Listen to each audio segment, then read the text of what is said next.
ब्राह्मण वग्गु यमाधम्मं विजानेय सम्मा संबुद्ध देसितं संकच्चतं नमसेय अग्गिहुतं व ब्राह्मणो. सम्यक्य संबुद्धाने उपदेश दिला धर्म ज्याच्याकडून जाणून घेतला जातो त्याला ब्राह्मण जसा अग्निहोत्राला नमस्कार करतो तसा आदरपूर्वक नमस्कार करावा. अर्थकथा. सारिपुत्ताने अश्वजित कडून धम्माचा उपदेश घेतला होता. ते सारिपुत्राचे गुरु होते. त्यांच्याबद्दल सारिपुत्ताच्या मनात अत्यंत आदर वस्त होता. अश्वजित जिथे राहत होते त्या दिशेकडे सारिपुत्त आदर भावनेने पाहत असायचे.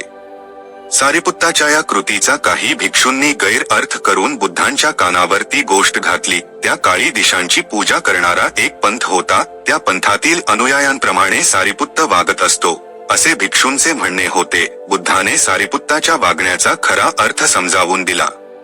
त्यावेळी बुद्धांनी सांगितले की ज्याच्याकडून आपण धम्म शिकतो त्याच्या संबंधी शिष्याची अशीच भावना असते.